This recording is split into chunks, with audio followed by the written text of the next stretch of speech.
Ready. Cool. All right, thank you guys for showing up and caring about your health, fitness, and nutrition. To start, I do want to say that the stuff we're going to go over today, some of it's subjective, so you might be a little bit more nuanced than we're going to go over, especially females, supplementations, and CrossFit methodology works for 99% of the people, but some of it is a little bit more nuanced. We're also not trying to sell you a quick fix. This is not a 30-day diet to get in shape and get abs for something. Okay, this is to build a lifetime of fitness, to increase your longevity over life. And then we'll touch on this again later, but starting with, going to touch a little bit on CrossFit's methodology for nutrition. So meats and vegetables, nuts and seeds, some fruit, little starch, no sugar. That is the quality aspect of CrossFit's nutrition methodology. Okay? Meats, vegetables, nuts and seeds, some fruit, little starch, no sugar. We'll go into the importance of that later. That's the first part of it. Okay, so that's the quality. After that, we have at levels that support exercise, not body fat. Okay, so that's CrossFit's prescription for nutrition. Logan and Juliet are going to go over the zone diet, so it is a little bit more complex than that, but that is CrossFit's methodology. Eat meats and vegetables, nuts and seeds, some fruit, little starch, no sugar. At levels that support exercise, not body fat. So if you can keep that in mind, everything we're going to go over today should make a little bit more sense. If you want to write something down, it's probably something pretty good to write down. All right, next I'm going to have you guys, someone give me a definition of health, what it means to them. Mateos, what does health mean to you? Not going very often to the doctor. Go to the doctor, that's a good one. Sally, definition of health. Yes, or in America. Eating right, exercising, taking care of yourself. Good, taking care of yourself, that's awesome. All right, for today's purpose, obviously it is more nuanced than this, but health is, we're going to call it freedom from illness and disease. Health is freedom from illness and disease. Fitness, we can define fitness. Okay. Simple words, doesn't have to be anything complex.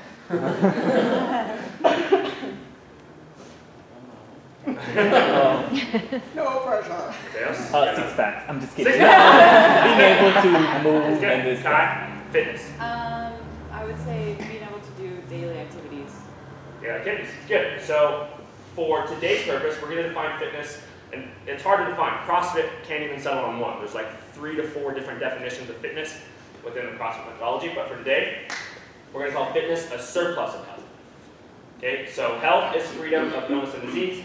Fitness is a surplus of health. And it makes sense, like physiologically in your body, if you're able to be more fit, your body's performing better. And then just like theoretically, it makes sense if someone is able to do a full range of motion air squat, they're more fit than someone who can't, right? So that person who can do a full range of motion air squat is a little bit further away from sickness than the person who can do that, okay? Obviously, it's not all encompassed in an air squat. It's everything about fitness. And then someone define nutrition. Fuel. What was that? Fuel. Fuel? Good. That's really good. Anybody else? So nutrition will be the quality and quantity of your intake. Okay? And CrossFit's nutrition methodology right there kind of answers that question. Nutrition paired with sleep is the #1 tool that we have to impact our health and fitness. Okay? Nutrition is the #1 tool to impact health and fitness. Any questions on those 3 right there? Okay, going more into health. Lisa and Christine are up next. Woohoo! Let's go!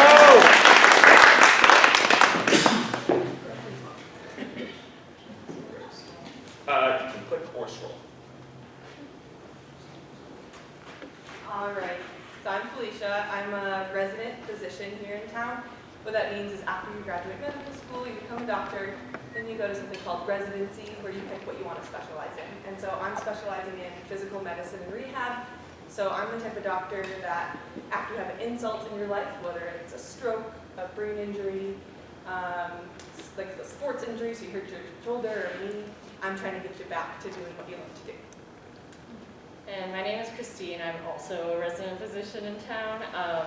I'll be going into radiology for my advanced training, so I'll be looking at all the imaging that people might get done for any injuries and stuff like that. So you'll be telling her what we screwed up. Exactly, yeah. I will be calling Christine. I don't know how to read that.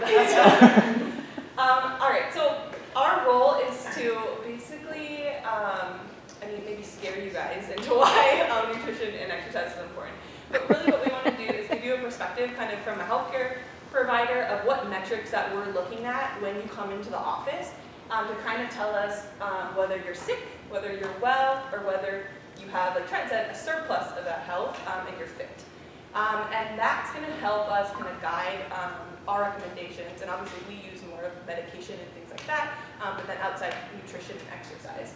And so the CrossFit has this continuum that they talk about in the CrossFit Level 1 course called the CrossFit Health, Sickness, Wellness, Fitness Continuum.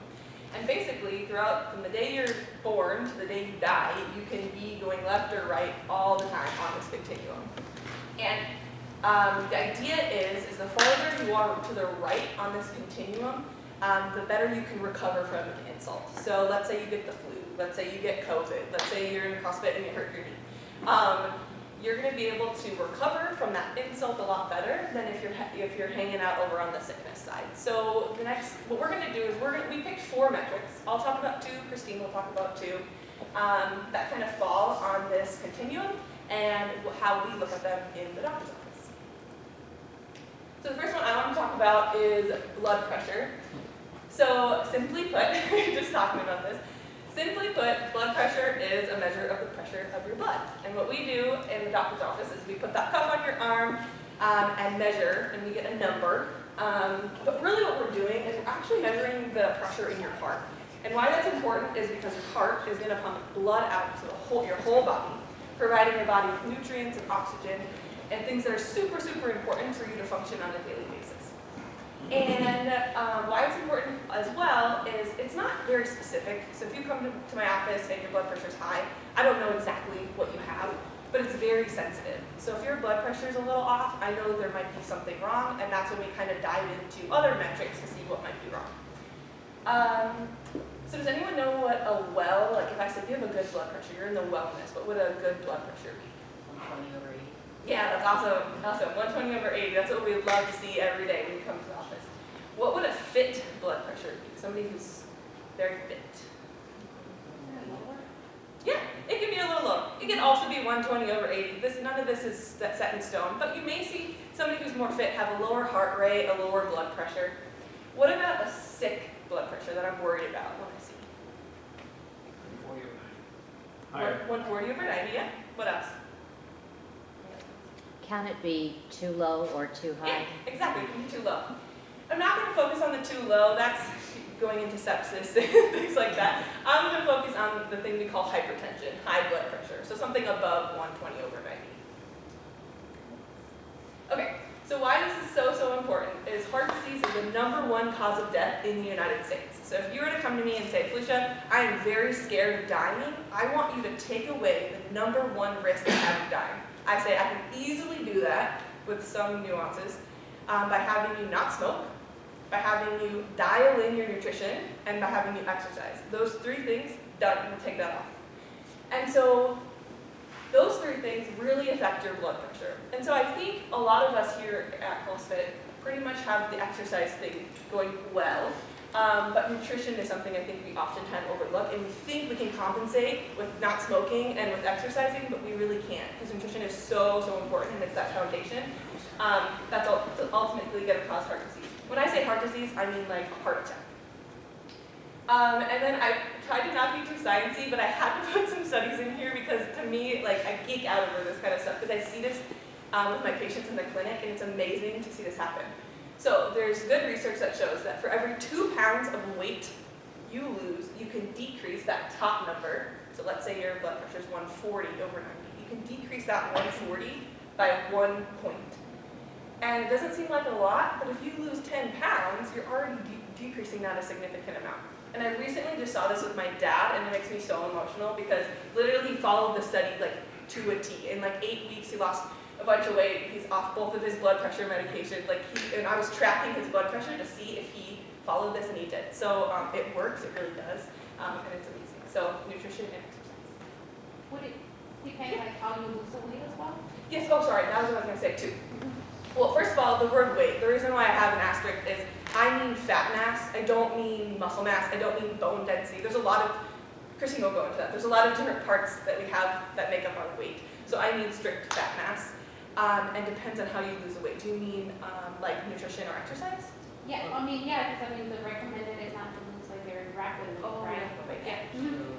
That's like such a good question. And so the study doesn't, there's a lot of studies. Some of them get into the nuances of whether it was nutrition or exercise. I think both are equally important. But you're right, we don't want you to be losing weight rapidly.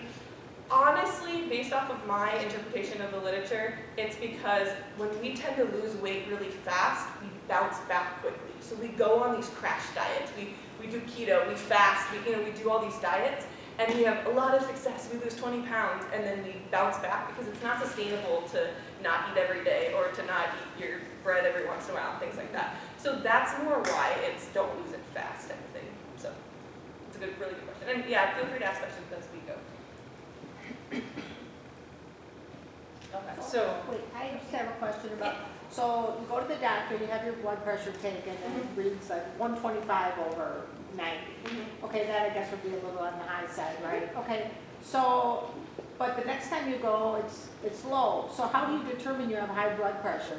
Do you have to take consistent measurements for? Yeah, another great question. So we follow the United States Task Force guidelines on all these metrics, and they have guidelines of kind of what we're supposed to do with our patients. So if you're like me, every time I go to the doctor, my blood pressure is like 150 over 95. I hate being the patient. I hate it, I hate it, I hate it. It is so crazy. And they're like, oh, we're just going to put the lights off and let you lay down, and we're going to check it again. And they check it again, and my blood pressure's higher because I'm laying there thinking, like, I have hypertension, I have hypertension. So you have to use our head a little bit, and we're like, okay, this is Nancy Nelly over here, Nervous Nelly over here, like sitting there. And other factors, like I had a time where I ran to the doctor's office, and so my heart rate, or my blood pressure was high because I ran there.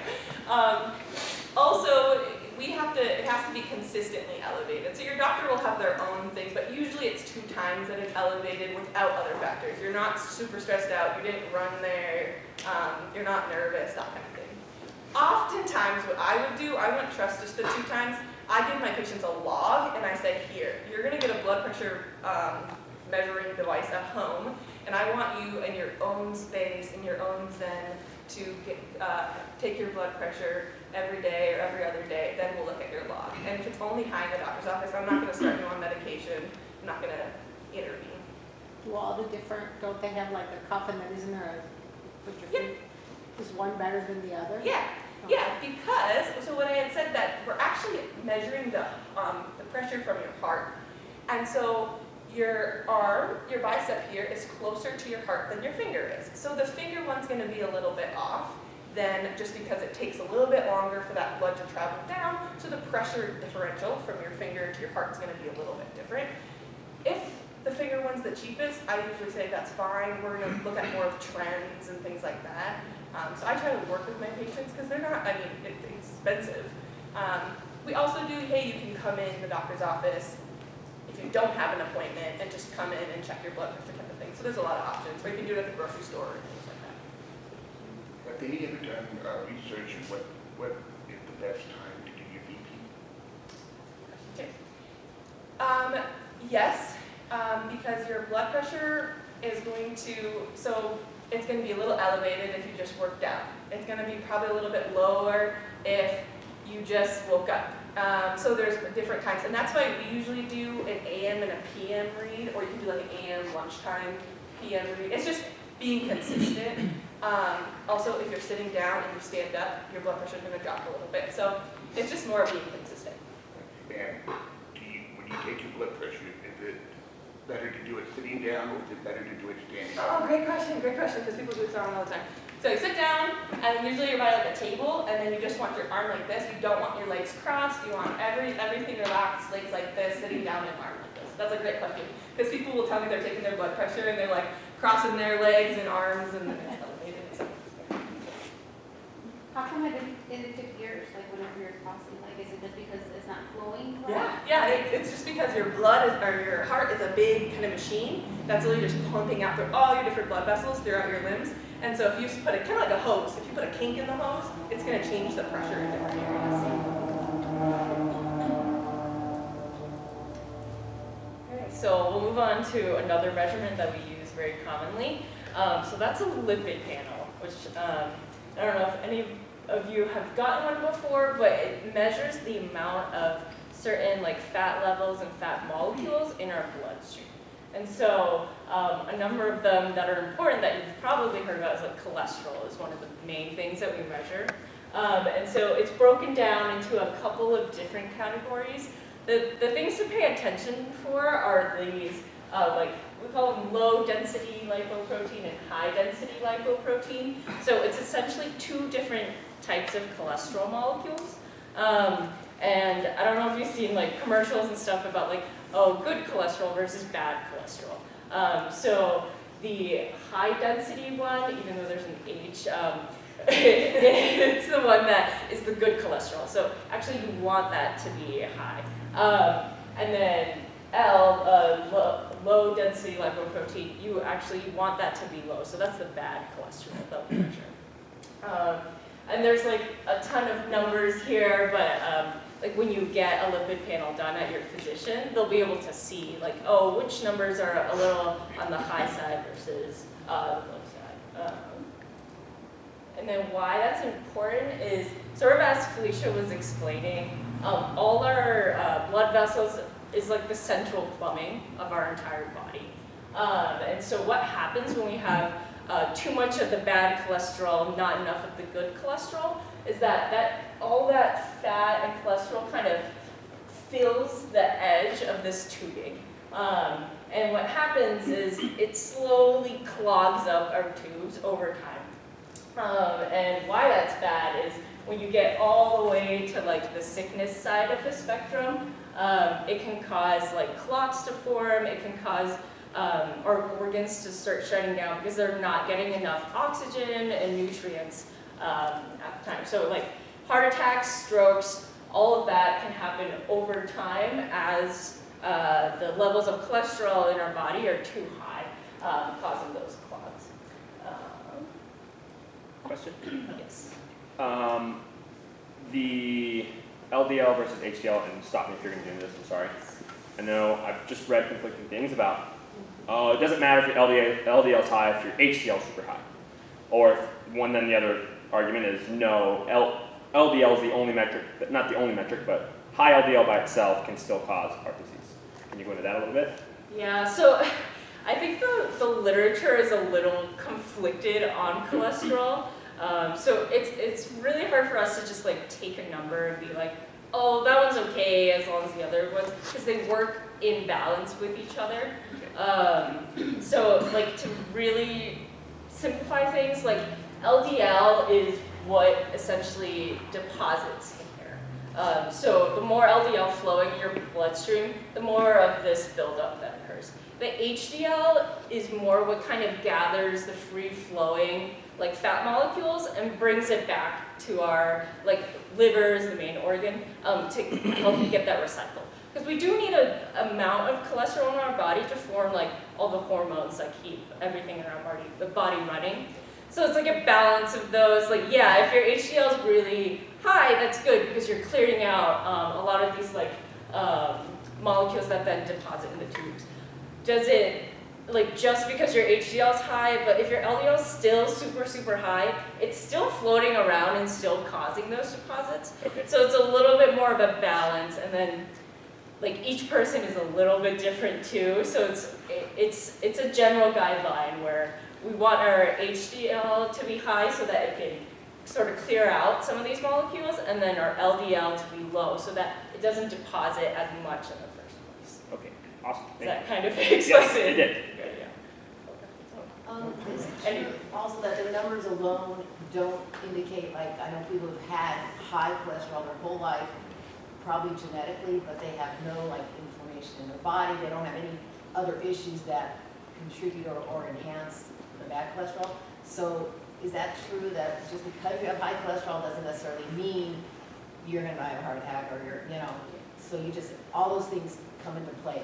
Inflammation, right, is that, I've read some research on that. Yeah, that's right. So all of this is all taken into a context. Like, these are just one number, and just one number on a giant panel of what we're looking at for your overall health doesn't give us a lot of information.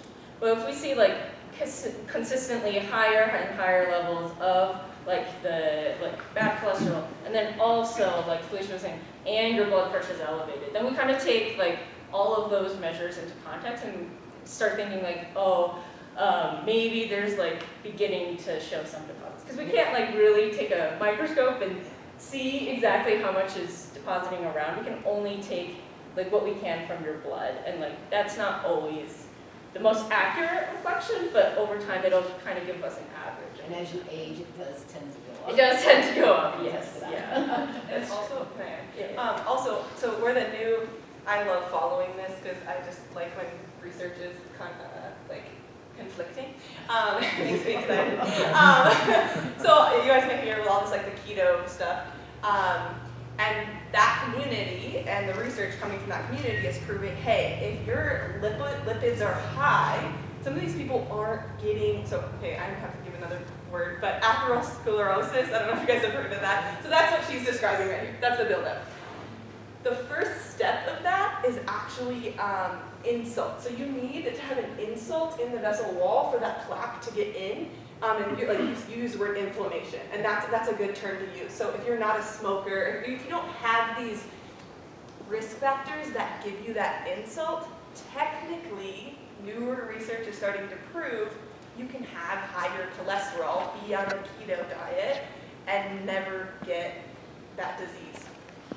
I argue that it's too early to play around with because this community has only, the keto, you need years and years and years to be able to study this. So that's kind of what you're probably hearing about if you have inflammation or not. Thank you. So I have a question. Once your artery starts getting clogged, if you change your diet, will it unclog?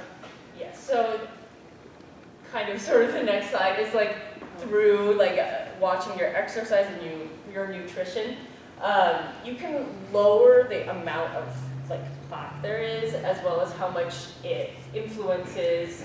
So like this part where it's like rupturing and then causing a lot more inflammation and damage, you can stabilize it through exercising and nutrition. Once the plaque is there, usually you can't like extract it necessarily from exercising or nutrition, but you can delay the advancement of it, and then your body adapts around what's already there. Yeah, A couple of hints. You might get into this later, but are there any good examples of foods that are rich in HDL? Oh, that is a good question. Vegetables, broccoli. I would say. So yes, I can't off the top of my head list like these are higher than these, but overall yes, like what is shown in the literature is fruits, vegetables, whole foods, which they're about to get to later. Those are going to help raise your HDL, and they're not going to raise your LDL. I can't tell you. There's not like a superfood like if you eat 10 pounds of broccoli a day, your HDL is going to be so high. Like it's just eating whole foods. Yeah, and I think a lot of it is like the food gets digested by our body, and then it's actually our liver starts to make these molecules. So it's not quite like, oh, if I like eat certain molecules, it'll directly translate into what's in my like blood vessels. It's like by eating those healthier foods, you give the sort of building blocks, like Lego blocks, for our liver to produce more of the good molecules. I have one question, real quick. Yes, sir. How do you know if you have inflammation before you actually have the insult? That was a good question. Blood pressure. Blood pressure is Blood one. pressure is a great metric. Yeah, if that's high and we're ruling out things, that's a great metric because it's the pressure in the plumbing that she's talking about. So that Okay. pressure is going That to be makes sense. affected if you've Yeah. got gunk. You know, because you can't flow through the hose. I know when I do certain things for my diet, and why I don't drink anymore, that I can see like edema happening in my ankle area and stuff like that. So that's maybe one indicator. You may have Okay. some swelling in Swelling. the body as well. There could be some things as well. So Okay. that may be to add to these guys' speak on that. And sort of as Felicia mentioned before, like smoking is a really big risk factor for causing that damage in our vessels.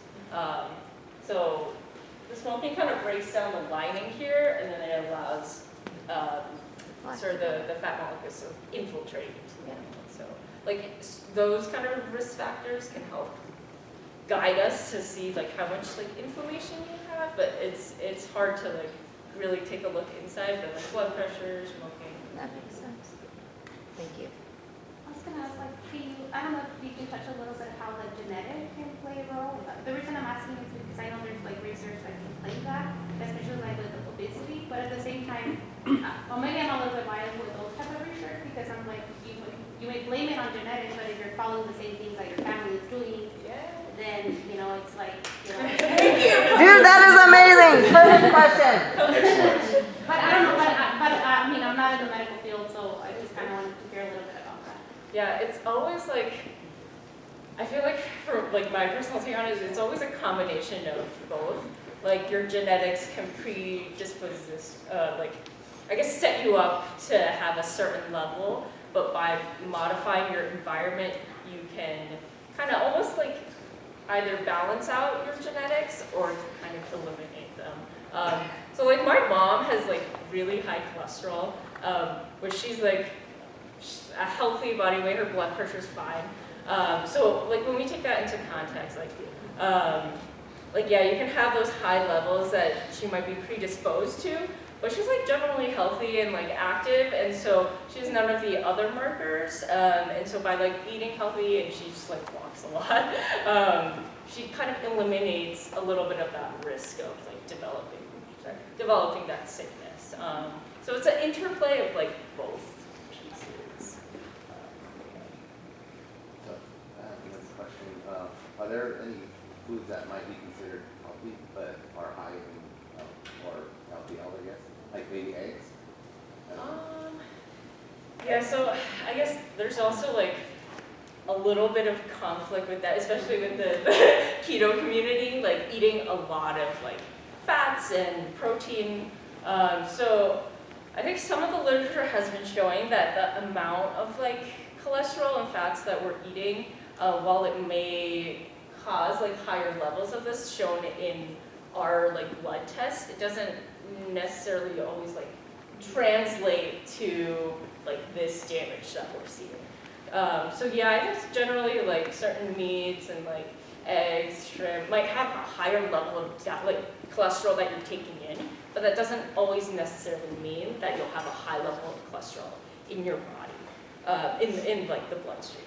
Because a lot of processing happens in the stomach and then the intestines before all of that translates into your blood vessels. And also, my thought about this is when people come in and say that, I think, because people are like, oh, well, my cholesterol is high, I have to be careful about eggs, right? And I am like, no, eat lots of eggs, because if we look at your diet, there's going to be there's going to be 20 other things I want to take out before I take out the eggs. Yeah, there's some research that shows it's going to raise it, but like, keep any whole food. I'm like, don't take out any whole food. Keep every vegetable, every fruit, every egg, anything you can get from a farm or a garden or, you know, every yogurt. Keep all of that. Keep your milk, your yogurt, keep everything. And let's take out the donuts, let's take out the tortillas, let's take out, I mean, like, so, I don't know, if you've taken out all of that and everything is perfect and your nutrition is so dialed in and you're exercising everything, then sure, we will yell at the eggs, but like, I like them, so. Even if your cholesterol is high.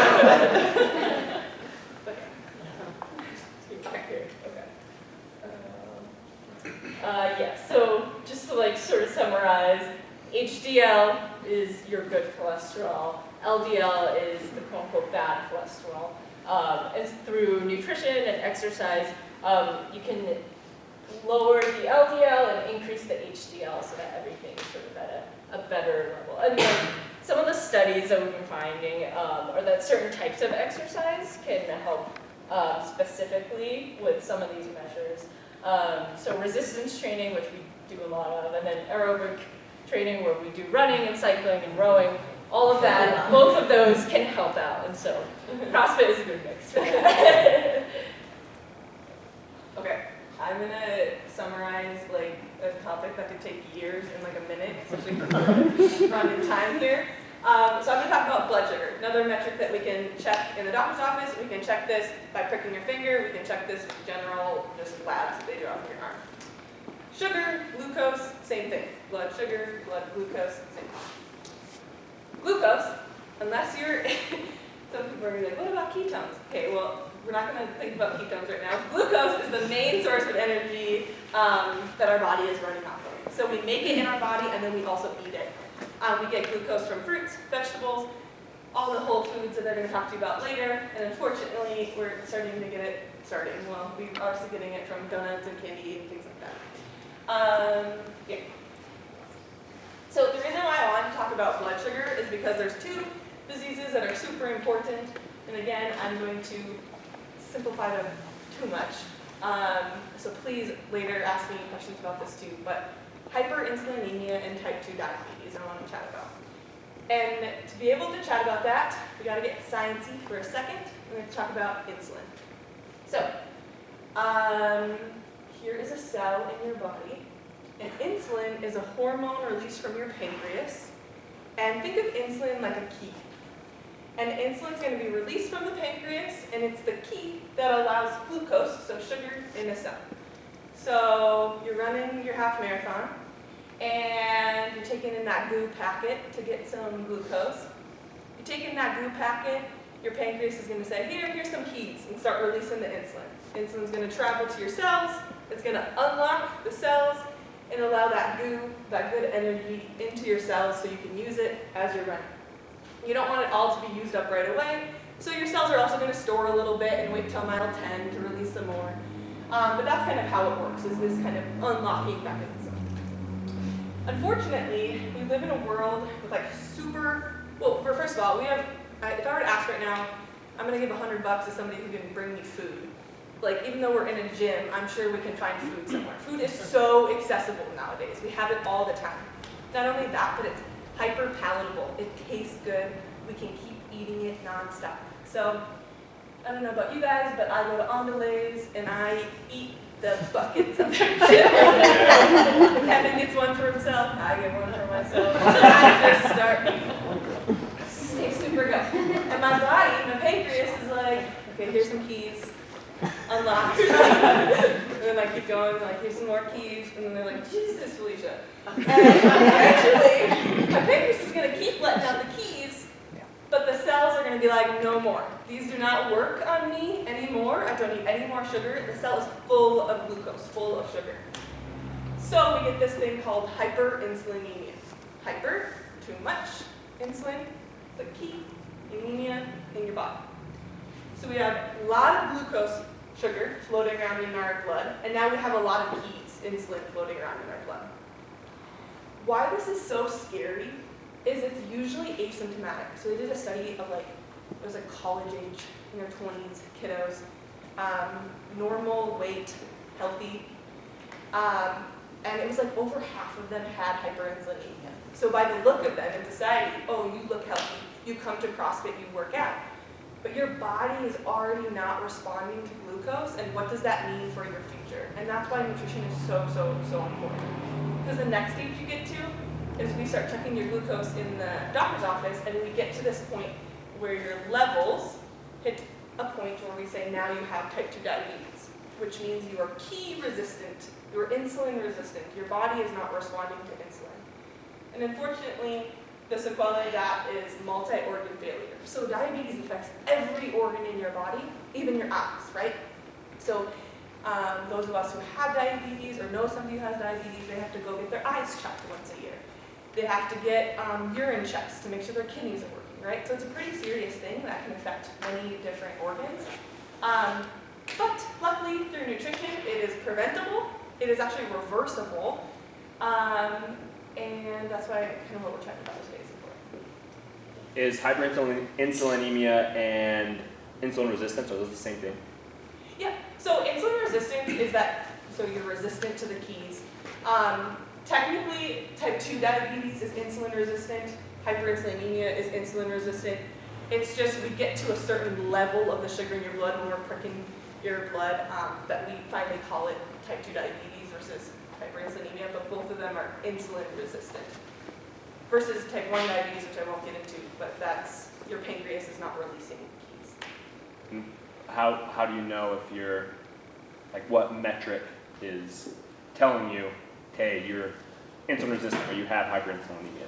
Like on a blood panel, or how do you test that? So that's why, I don't know if you guys have heard that like glucose monitoring is getting super popular, and unfortunately, because it's getting popular, it's like expensive to buy a freaking glucose monitor now, unless you get it covered through insurance if you have diabetes, but that's how we use it. So we look to see, and that's the research that's showing that has been done with hyperinsulinemia. All they're doing is they're just monitoring glucose, and they monitor fasting. So fasting means not eating for more than 8 hours, and there's a certain level that we need your blood glucose to be at. If it's too high, but not quite diabetes high, that's hyperinsulinemia. You also can check your insulin in your blood too. You can directly check that. So it's done in several different ways. Did you put your A1C levels? Yep, A1C as well too. A1C is a level that shows more kind of in a long term how much glucose your blood is carrying. But yeah, so there's a couple different metrics. You can check insulin outright, and you also can check just how your body is reacting to food and not reacting to food. Okay, so I think nutrition for diabetes is a little bit more obvious. I think a lot of us know, okay, I need to eat right to not get diabetes. But I just wanted to say this part too. There's actually super good research that shows that strength training actually allows our muscles to take in glucose, even if we're already, so even if some of us are probably already hyperinsulinemia and don't even know it, or type 2 diabetic, there's a different mechanism that strength training unlocks. So actually by getting your muscles to, let's say, just lifting weights, trying to think of a way to put this without, basically it's like another receptor. So instead of using the key, there's another receptor in the cell that says, hey, come in this side door, we'll take you in. And that's what strength training unlocks. So you don't need the key anymore. It kind of allows this side door to let glucose in. So nutrition is really important, but strength training actually, super cool research that shows it can prevent and disease.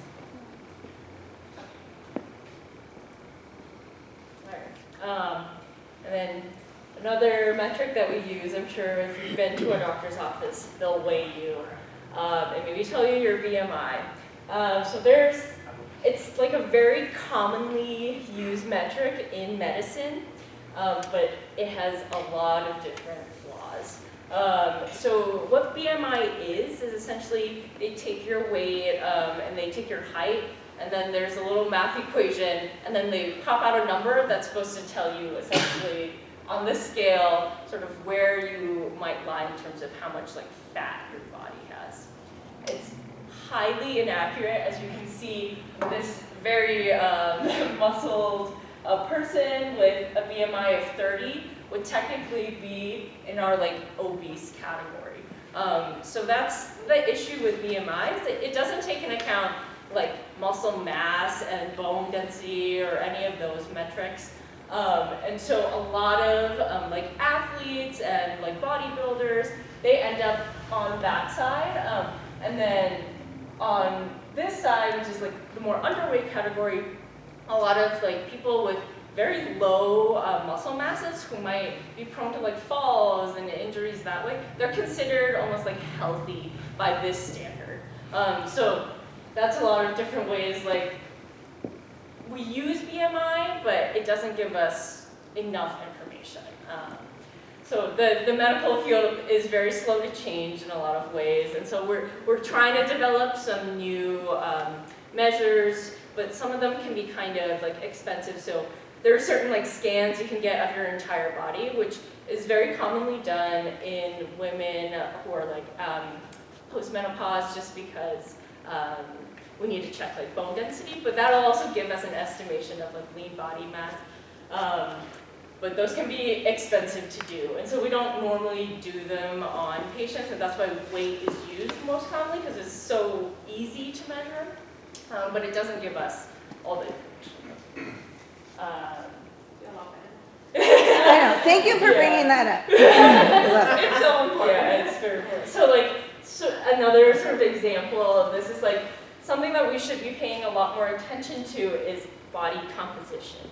And so this example on the left, so this person has a lot of like yellow and not as much red in this photo. So the red symbolizes the muscle. And so as you can see, like the quote unquote like outline of these two people are the same, but it's more important of like what their body makeup is. So having a lot of like high fat stores and not a lot of muscle can predispose you for fall injuries, like not having enough bone density later in life. And then on the other side is sort of what we're aiming at in terms of like the fit and sick like spectrum, is we want a lot more lean muscle mass as opposed to those fat stores. So the weight kind of can give you a little overall picture, but it doesn't look inside in the ratios between the lean body mass and then your fat mass. So just like we've talked a lot about like diabetes and like heart disease. Those are both associated like with higher weights. But there's also a couple of other diseases that we commonly see associated with weights that I just want to highlight on because we've talked a bit about the other ones. So like joint pain is a big one that affects a lot of people of all different ages. We find that like in certain studies, like for knee pain, that's a lot of load that your knee joint has to handle every time you take a step. And a lot of people take a lot of steps during the day. And so there have been studies that found that like with each pound that you lose, as you lose your weight, you decrease the load on that one joint 4 times as much as the amount of weight that you've lost. And what's important here too is that there are more and more studies finding that it's not just the pure amount of weight that you lose. You want to be losing that in fat mass because the lean muscle that you have helps stabilize that joint. And so you don't want to lose mostly muscle because then you are like decreasing the load, but you're also losing stability in that joint. And then a big medical word here, sarcopenia. That's something we find a lot commonly as we age. And so what that means is the sarco part means muscle and penia means low amount. So as we age, like normally everybody starts to lose a bit of the lean body mass that we have. And so what that leads us to happening is like when we're older, we start to have a lot more injuries because again, when we lose the lean body mass, we're more likely to not be able to balance as well and stuff like that. So what we can do through like both nutrition and exercise is on that spectrum we can intervene early. We don't have to wait until you're at the sickness side of the spectrum where you've fallen and you've had like a hip fracture or something like that. If we start early with both resistance training and increasing our protein intake as well, we can keep maintaining that lean body mass that we have and like shifting the ratio to have a higher lean muscle mass as opposed to just fat mass. And then that can help prevent injuries later on in life. So back to that like spectrum, it's more of like once we're hitting the fitness side, what we're doing here at CrossFit and what we're eating, that can help push us to have a surplus of health or surplus of this lean body mass so that even when we're like aging and if we like do end up having an injury and stuff, we have the capacity to recover really quickly. Questions, comments? have a question you may or may not know, and I think I've talked to somebody. It's like because you talked about falling and breaking a hip. Do you remember like what? I know it's a significant amount of like you fall, you break a hip, that leads to death in the long run. Do you know what that percentage is? I forgot. I knew it, but it's significant, isn't it? It's crazy. It's really high. Well, it depends on how old you are, but it was like the statistics right now is over the age of 50. So 50 I consider is young. Okay, I'm 52. Yeah, over the age of 50, it was like, and again, don't quote me exactly on this, but over the age of 50, if you fall and break a hip, it's in 10 years, 50% of those people will be dead. Oh, wow. That is like crazy, and it's so many factors because it's like the immobility. It's like, oh, I can't work out. You know, it's crazy, like crazy. And then as you get older, like Kevin said, it gets like 80%. So yes, this is so so. It's a little Up like weights. yes. Up weights. It's like what comes first, the chicken or the egg? Like, did they hurt themselves and they stopped moving, or did they stop moving and then hurt themselves? Like, It's whatever all it is. connected. Like It is so. all Yeah. I think that's all of ours, and you guys had super good questions. So afterwards, we can answer any question you guys have about any of this stuff or any extra stuff. But I want to get time to so. Be more fit and have that surplus of health, right, or that fitness, right? So what we want to do is like identify how important nutrition really is. So how many people like take really good care of their car, change that oil on a nice interval, that 3,000 miles or whatever the car says to do. Like my car does like 7,500 miles, I'll change the oil. But you do that religiously, right? You put good gas in it, you take it to the car wash weekly or however you decide to take care of that vehicle. How much time do you spend on yourself eating some good nutrition, right? There's a lot of times you come in here, and I see this as a coach, people are like just gassed, they're dying in this workout just because they know they need to work out to be able to be fit, or you know, it's because that's something that's in your DNA, you want to be healthier, right? I'll ask somebody, it's like, hey, what did you have? What did you have today for food? Well, I ate lunch. Okay, cool. It's the 5:30 p.m. class. And I'm like, well, what did you have for lunch? A salad. How about breakfast? I didn't eat. How about dinner the previous evening? Nah, I didn't eat.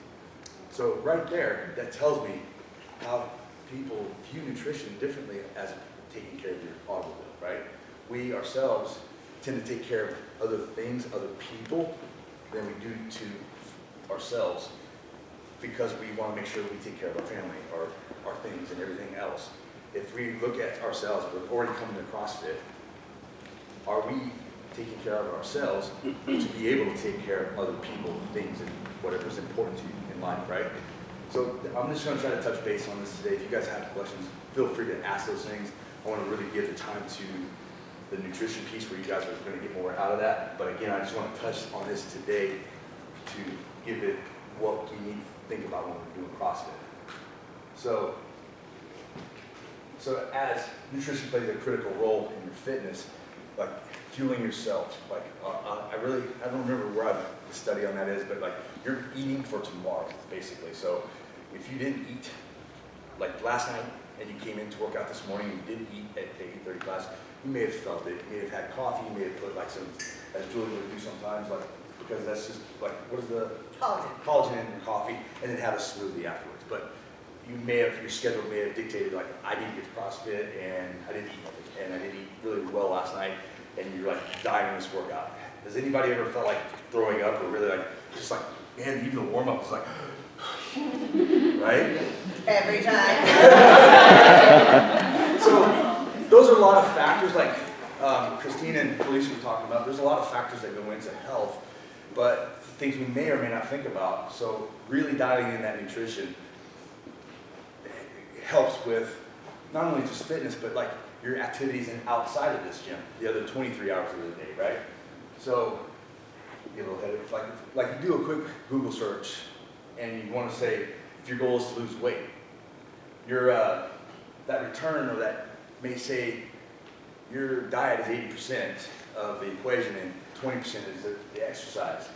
And I would wager to say nutrition is 100% of the equation, and so not using a 100%, but using nutrition as it's everything for what you guys do every day. So proper nutrition can amplify or diminish those training efforts. So yes, you can be working out, you could be riding, you could be doing spin class, you could be lifting weights, but without proper fuel, you may or may not do very well. Or you'll hit that wall and you're like, I don't see results. Oh, I'm not gonna do this anymore, right? Does anybody have any questions about that? Any things to add or? I've done that. I've like, oh, I'm gonna eat donuts and then it fits my macros, right? If you've heard that, if it fits your macros. So there's a lot of stuff out there. Like there's a company, Donuts and Deadlifts, that actually has products like belts and stuff like that.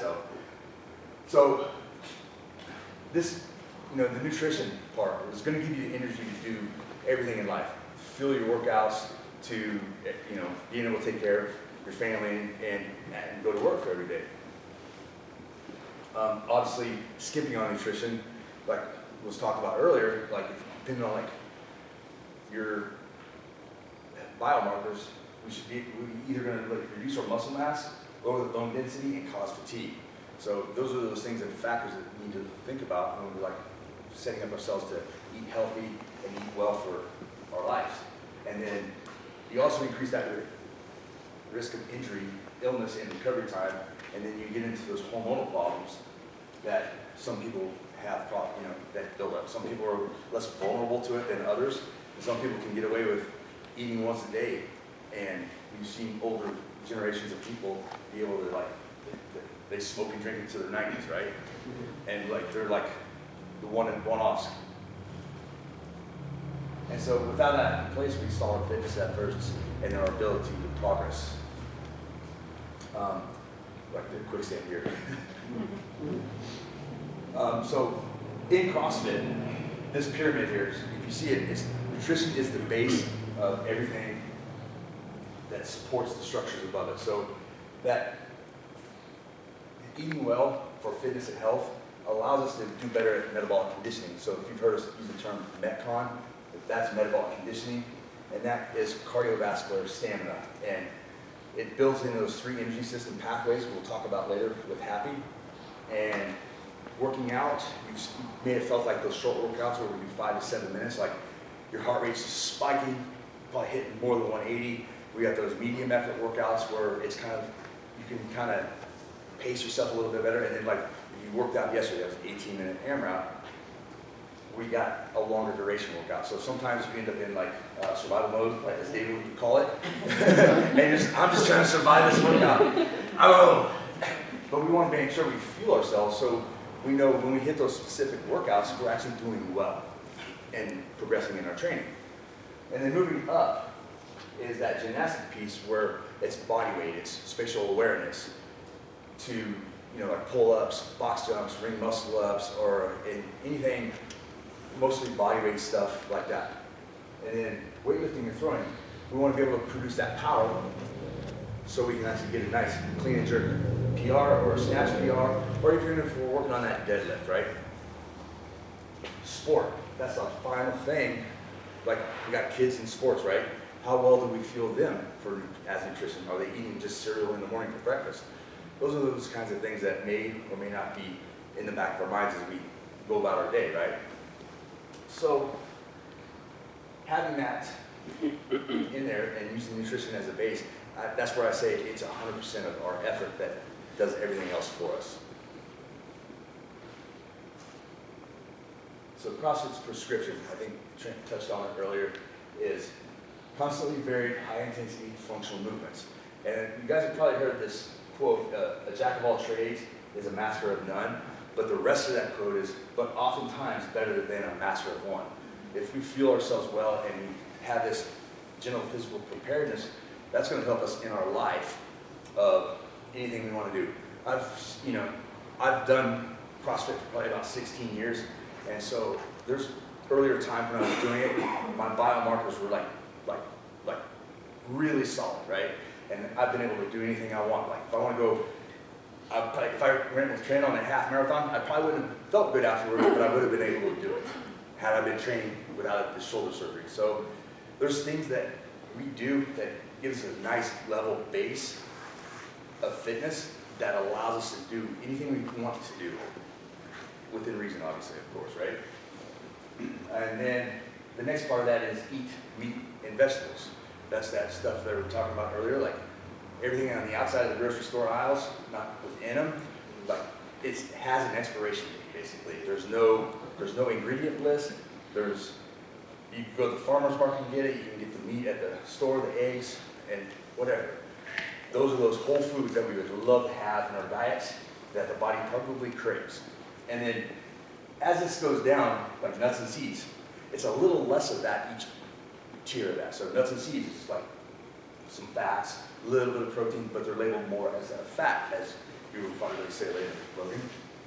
And then we get to that some fruit, which is going to be a little less than those nuts, right?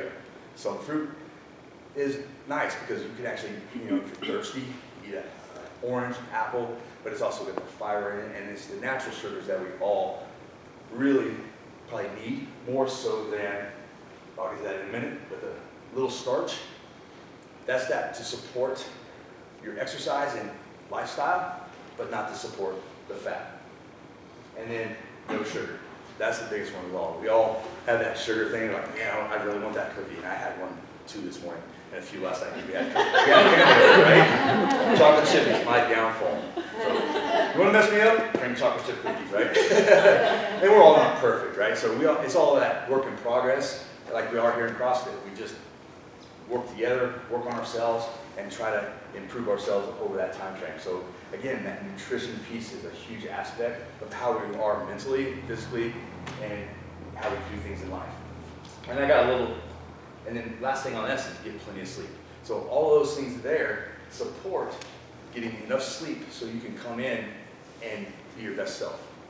So I don't know how loud this is going to be, so I just kind of want to show, there's a little Venn diagram, is that right, Ben?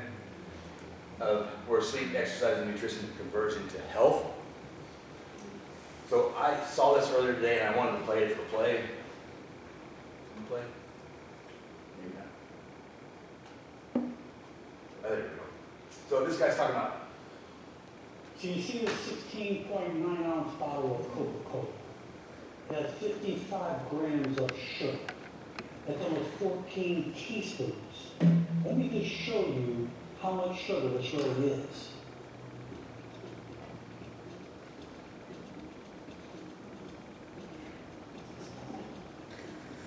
And if I were the cells in your body, I would tell you, why are you making me sick?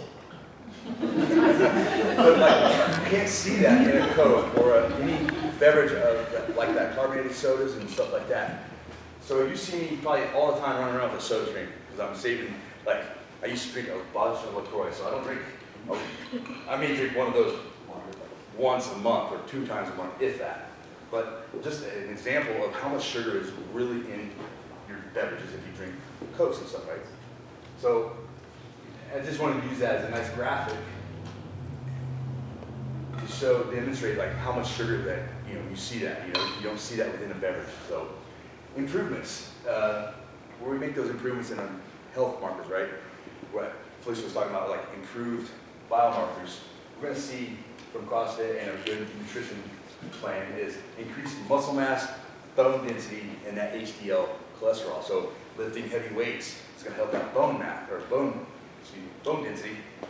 And of course, as you age, you need those things. You need that muscle mass and then the good cholesterol.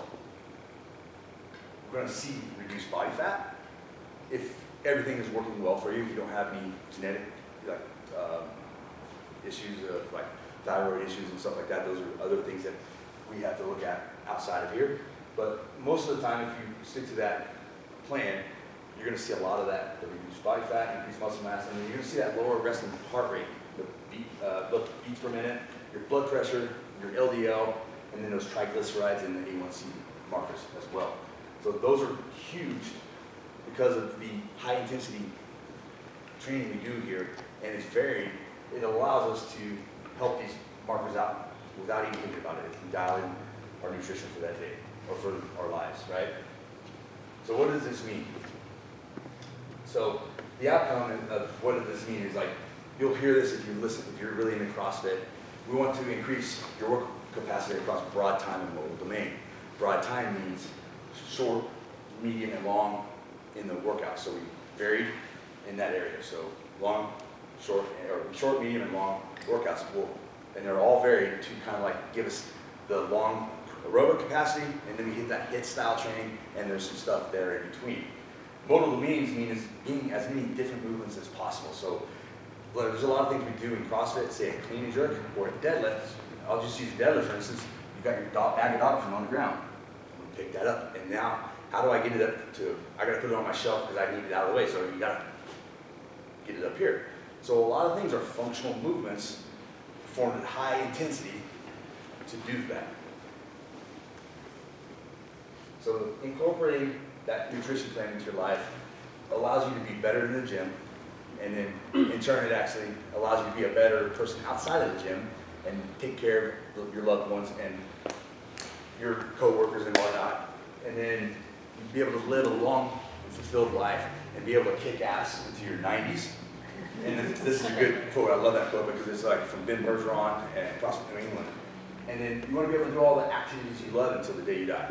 We don't want to be convalesced. We want to be like, oh, I wish I could go out and I just don't, I don't have the energy. I don't have the will. My knees hurt. I need a knee replacement, or give it a list, right? And so these are the things I really like to see. You guys are here. You're doing this for yourselves, and that is awesome, right? So just to recap on that, nutrition is that nice base at the bottom of that pyramid. If you see the wall in the other room, that's in there. So think of those things when you're just going to the grocery store and trying to do your to-do list and get those things to fuel you for your week. Woohoo! Logan's running the computer, I am not. So, We know how that works out. in terms of nutrition, what is a good baseline for most people to start working into their daily routine or daily habits? What are some things that they can do to start monitoring the amounts of foods that they can have? I don't know, throw some ideas out. Monitoring it, how? What are the... Logging what? What you eat. And how What much. you eat, how much? Yeah, I'm looking for one specific word. Calories? Calories, that's close. Actually, I'm going to talk about those later. But the macronutrients, yes. So, macronutrients are general nutrients that our body requires in large quantities. These three things are proteins, carbohydrates, and fats. And each of these things, each of these nutrients perform different tasks for our body. Protein, what are some of the things that protein does? Muscle. Builds muscle, yeah. Gives energy, definitely. How about carbohydrates? Fuel, energy, definitely. How about fats? Tastes good. Yes! You're not wrong. But real answer. Joint health, sure. What are some others? Insulation. Insulation, yeah. I got some insulation right here. No, yes, all of those are good answers. And we're going to dive into what these really are and what they all do specifically for the body. Okay? We're going to start with protein. So, does anybody know what a protein actually is?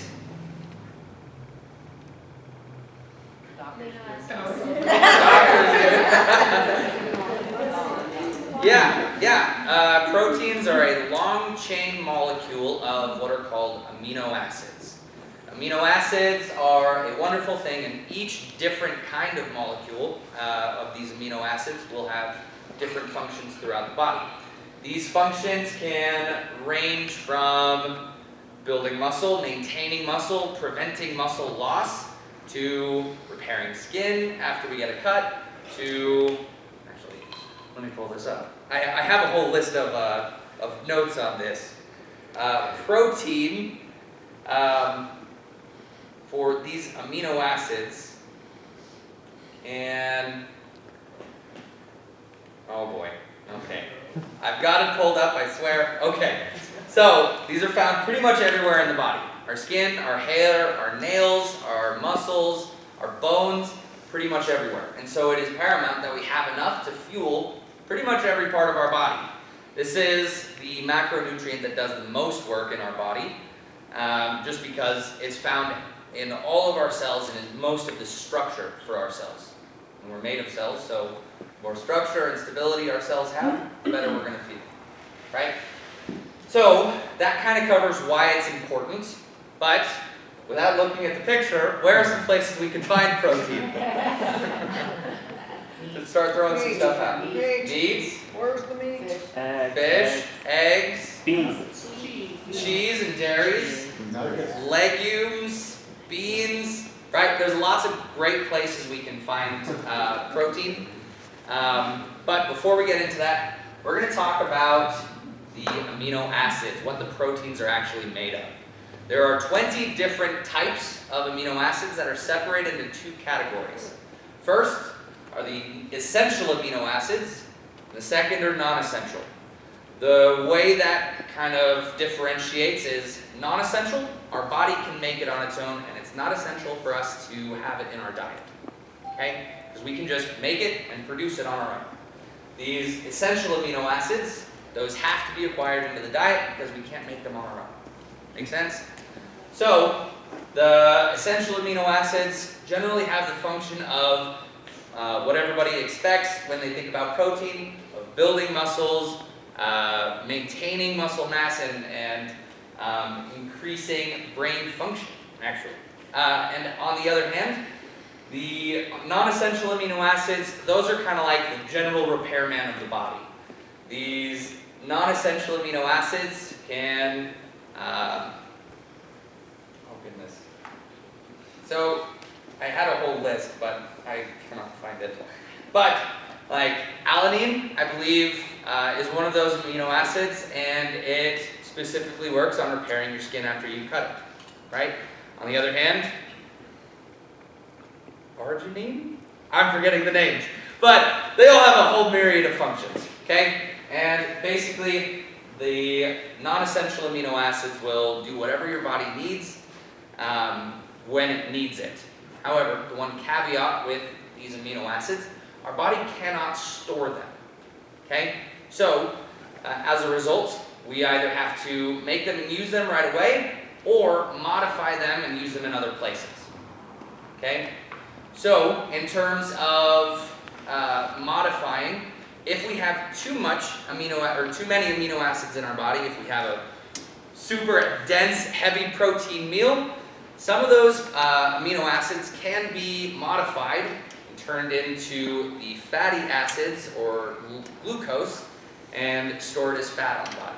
So there can be a point where we eat too much protein that can add to fat gain as well. Okay? So there is a point where we need some, but we don't want too much, right? And for the most part, I believe the National Institute of Health recommends that we have about 10 to 35% of our food or caloric intake in the day be protein. 10 to 35%, something around there. Is that just average for someone who's sedentary or somebody who's doing CrossFit? I would think that would be so different. Yeah, so it depends on your activity levels, and this is something Juliet's going to go into because it takes, depending on your goals, your age, your sex, everything, all of that changes the amount or percentage you would want for yourself in the day. But if we have at the very least 10%, we're going to have everything we need to function at a very basic level, right? So, let me just pop in and Yeah. answer that quickly. Average, is 0.8 to 1 gram per pound, should be lean body mass, but very few of us actually know our legit lean body mass. But if you're a very active person like you, especially once we get over 40 or 50, we want to make sure we're focusing on that protein. So I shoot for more of that 1 gram per, I don't even go by lean body mass, I go per pound to make sure we get enough because of what the doctor was talking about earlier with that sarcopenia. It's harder to maintain our muscle mass as we get older, so we've got to have that. Yeah. provided to our body so we can be able to grab it. So 1 gram per the pounds that we weigh? More or less, yes. Yeah. That can be super challenging, so when we get into it, it's very, like the doc said before, it's very individualized, and we can, you know, have a conversation of like what would be optimal for you as an individual. But that's like the broad basic is like 0.8 to 1 gram per body weight. Yeah, and actually, the National Institute of Health, they had a study at one point, and what I saw was, it was 0.8 grams per kilogram of body weight, so not just lean mass, but all body weight. Yeah. Should be about the minimum. Yeah, 10% is way, way, way low. 2 grams per kilogram is the max. So if I weigh 220 pounds, that would be a minimum of 100 grams of protein in a day, and a maximum of 200, or pardon me, that would be a minimum of 80 grams of protein in the day, and 200 grams of protein as a max. Okay, something around there. So we got a lot of flexibility with that, right? But that's pretty much all I had prepared for amino acids and proteins. Does anybody have any questions on that so far? Or is it pretty, Juliet pretty much covered everything pretty well. Good stuff. All right, moving on. Carbohydrates. Give me some examples of carbohydrates without looking at the picture. Fruit. Bread, fruits, oatmeal, vegetables, chips, yes. Oh, chips, yes, absolutely.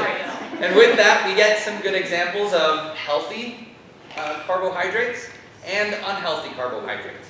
There's a lot to choose from when it comes to that unhealthy part, because we live in a society that, just like Jeremy was talking about, everything tastes good, and it's really easy to get sucked into eating food that just tastes good without having any actual nutritional value.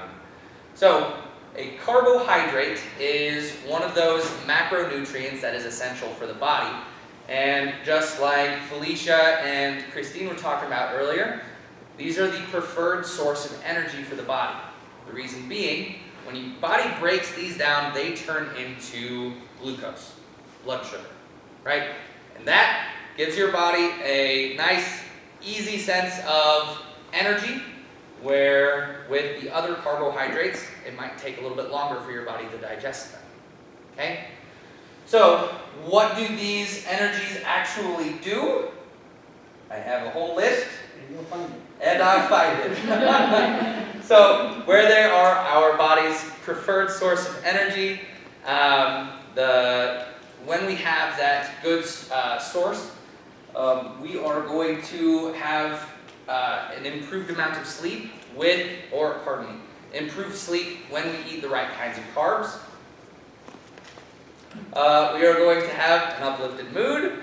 They're going to provide fiber and prevent blood clots because we're eating the right kinds of carbs and not raising that LDL too high.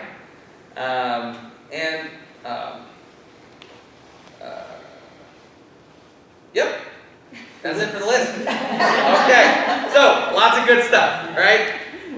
Where can we find some of these? Let's go ahead and list some more of the unhealthy versus healthy versions of carbohydrates.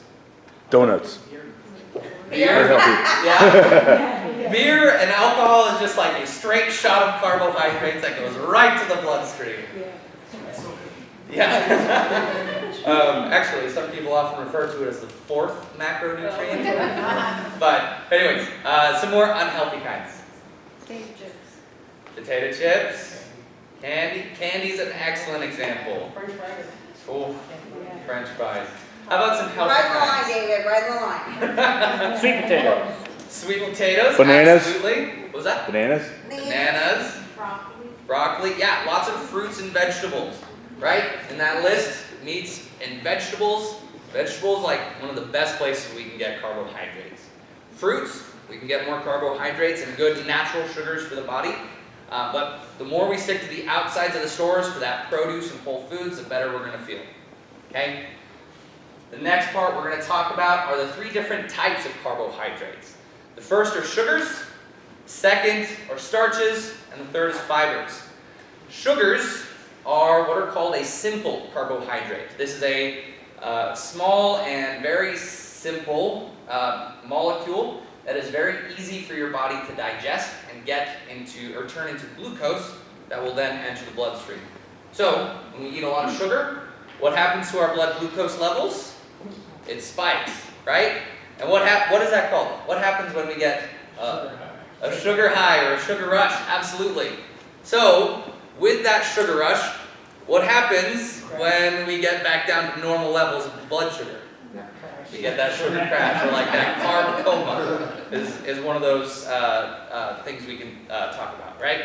So, the more sugar we have, and the reason we're supposed to have no sugar, according to CrossFit, is because if we eat too much, we're going to have those big heavy highs and big heavy lows that'll just knock us out for an hour or two, right?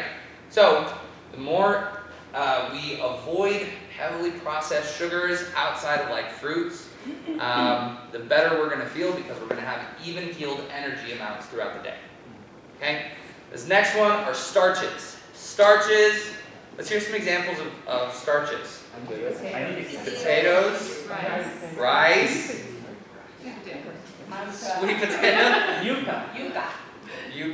What is yuca? Yeah, it's like it's mango. It's the thing that I make my cheese bread. It's a flour gluten free. Alright. Yeah, aka cassava. Yeah. Oh. That's what I made chocolate chip cookies with last night. Yeah. Okay, so starches are what are called a complex carbohydrate. And this is a lot longer of a molecule that is a lot more complex of a structure that takes a lot longer for your body to digest. Okay? These, because they take so long to digest and the molecules are so large and complex, oftentimes we'll eat these in large amounts. Like mashed potatoes, I remember just scooping that thing onto the plate, filling the plate, or like making a little like dent in it, or pouring some butter on, right? So usually we eat starches in large amounts, and what happens after we eat large amounts of food? We get sleepy, we get lethargic, absolutely. So little starch is good for the body because we need those carbohydrates, but too much, and we're going to feel pretty sleepy and lethargic. And our goal is to have good amounts of energy throughout the day so we can operate at a normal level. Okay? The third kind are fiber. Fiber is another complex carbohydrate, but this one is so complex that your body literally cannot digest it. It basically just goes right through the system and helps clear out your digestive system. Okay? That's the whole purpose of fiber.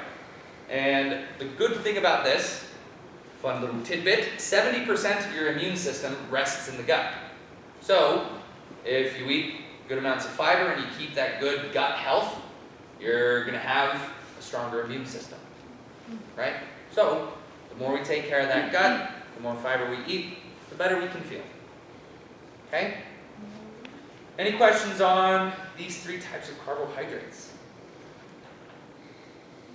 Yes? Can you tell me what it says under the fiber column? Yes, found in beans, legumes, nuts, seeds. There's some more things, but that's a good place to start. Beans, legumes, nuts, and seeds. Veggies as well. What's that? Veggies. Okay. Yeah. Apples, bananas, Yeah. berries. Yeah. Like anything you can juice and fruit. Like if you have what's called a masticating juicer, Right. where it separates the juice from the solids, that has fiber, Okay. right? The leftovers, that's fiber. All right. Chew So, on that. some good stuff there. Who remembers the third macronutrient? Fats, yes. So, fats are basically a combination of fatty acids. Kind of like amino acids make up protein, fatty acids make up fats. And they can also be called lipids, which is what Felicia and Christine were talking about earlier with that lipid scale thing. Yes. Anyways, there are good kinds of fats that have healthy effects on the body, and there are unhealthy kinds of fats that have negative effects on the body. So, we're going to get into it, but I have a whole list of, we have a list, okay? So, fats are important to the body because They can, actually, what is the first thing that comes to mind when we think about fat? What does it do? Makes you fat, you gain weight. Yes, those are true. But what is that fat there for? Energy. Fuel. Yeah, your body saves that energy for later. Hormones. Right? What was that? Hormones? Yes, hormones is the next one we're going to talk about. The bigger effect that the fats we eat have on the body is producing and regulating our hormone production. Okay? So, things like testosterone, estrogen, serotonin, endorphins, all of these are massively impacted by the types of fats that we eat. So have you ever heard that term, you are what you eat? Yeah. Right? Our hormones are directly impacted by the kinds of fats that we eat. And so, what we eat is going to affect our mood, our temperament, and so, in a very real way, we are what we eat. Right? And we are what we eat. Yes. So we're gonna get into that in a little bit. But what are some good examples? Or actually, we're gonna finish the list and then get to that question. So other important functions of fats. They can help us absorb fat-soluble vitamins. Vitamins are a micronutrient, so are minerals, basically like vitamin A, vitamin B, C, D, K. All of that, which each have their own functions in the body, are transmitted through the body using fat. Okay? So, basically, we have access to that. And vitamin A, just to list one, affects like our vision, our growth, our cellular division, and like if you get a cut, like vitamin A affects that. Right? So, that's just one of the many vitamins. That's huge. And we have access to that through the fats carrying them through the body. Okay. Outside of that, a more general, more vague statement is they improve the membrane health in our cells. Okay. And what are we made of? Cells. So, just like when we have good amounts of protein in our body, we're going to feel better because that's what we're made of. Same thing here. We're made of fats, and the better kinds of fats that we eat, the better our cells will feel, the better we're going to feel. Okay. So, what are some examples of some unhealthy versus healthy fats? What do you guys think? Trans, Oreos. Trans fats, absolutely. We're going to get into the three kinds of fats in a little bit. But Oreos, great example. Some others? Margarine, that's good. Butter, okay. The fake. Right, margarine versus butter. Okay. Well, that was a short list. Seed oils. Okay, I'll allow you to look at the page. Yeah, no. We've got avocados. Those are a really great option. Salmon or some seafoods are really packed full of healthy fats. Lots of different options. But we're going to move on to the three kinds of fats. First, we've got trans fats, saturated fats, then unsaturated fats. Trans fats, just like Jeremy was saying, Oreos, like Oreos are chock full of them, so are a lot of heavily processed foods. And these are a kind of food that we should limit in our diet as best we can, because they have pretty much only negative effects on our health. Okay? Trans fats all go through a process called hydrogenation, I believe, and that basically puts a whole bunch of stuff in the fats that we don't want there. It's only going to have bad effects on our body. It's going to cause inflammation, constrict those arteries, which can cause heart disease, diabetes, high cholesterol, like all sorts of stuff, right? So as best we, yes? Trans fats, that's what they were talking about, is like that's what increases your LDLs, and it builds up, your body can't process it. Your body, it's toxic. Your body doesn't know what to do with it, so it just kind of hangs out like sludge. So we want to limit that as much as possible. Yeah, and it's super important that we don't get too much of it, just because when we do, it'll have only negative effects on our health.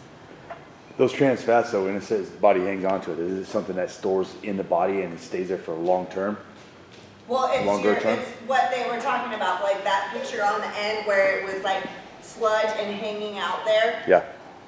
That's those, and it just hangs out there. So we have to work really hard to counteract that. There's no way for the body to process trans fats, correct? Yeah, it doesn't know what to do with it. So, the less we eat of it, the better we're gonna feel. Okay, good talk. Next, saturated fats. These are good for the body, and these can, in moderate amounts, have us feeling good. Okay, these are found in like red meats and a lot of vegetable fats like